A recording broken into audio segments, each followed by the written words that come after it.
नमस्कार दोस्तों, आपका स्वागत है हमारे YouTube चैनल पर। आज हम भगवद गीता के अध्याय 14 श्लोक 20 के बारे में बात करेंगे।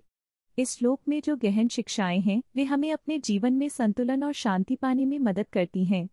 तो वीडियो को देखने के बाद लाइक करना न भूलें और हमारे चैनल को सब्सक्राइब करें। चलिए अब हम इस अद्भुत श्लोक की गहराई में उतरते हैं। अहंकारं बलं दर्पं कामं क्रोधं च संश्रित्य ममात्मानं विदित्वा तेषां यान्ति च न संशय है। जो व्यक्ति अहंकार, बल, दर्प, काम और क्रोध को छोड़कर ममात्मा को जानता है वे बिना संदेह के मेरे पास पहुंच जाते हैं। भगवद गीता के इस श्लोक में श्री कृष्ण हमें सिखाते हैं कि अहंकार, बल, दर्प, काम और क्रोध जैसे नकारात्मक भावों को त्याग कर अपनी आत्मा का ज्ञान प्राप्त करना चाहिए। यह श्लोक हमें यह बताता है कि जब हम इन बुराइयों से मुक्ति पाते हैं और अपनी असली पहचान को पहचानते हैं तब हम ईश्वर के निकट पहुंचते हैं। यह ज्ञान हमें शांति और संतोष प्रदान करता है। एक बार की बात है, एक छोटे से गांव में रामू नाम का एक किसान अपने खेतों में काम करता था।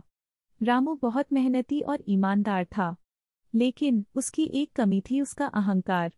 मैं सबसे अच्छा किसान हूँ, वह अक्सर गांव वालों से कहता, मेरे बिना यह गांव कुछ नहीं है।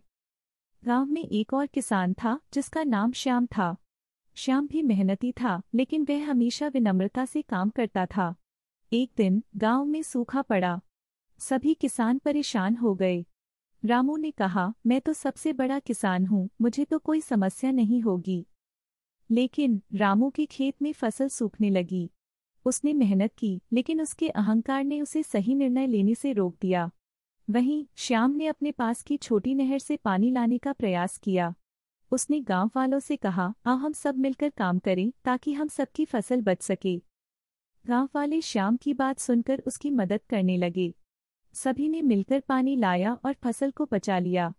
रामू ने देखा कि श्याम अपनी विनम्रता और सहयोग से कठिनाई को पार कर गया। उसने सोचा, क्या मेरा अहंकार मुझसे जीत गया? उसने अपने दिल में विचार किया और समझ गया, अगर मैं अपने अहंकार को छोड़ दूं और दूसरों की मदद करूं तो मैं भी खुश रहूंगा। इस घटना के बाद रामू ने अपने अहंकार को त्याग दिया और श्याम से दोस्ती कर ली।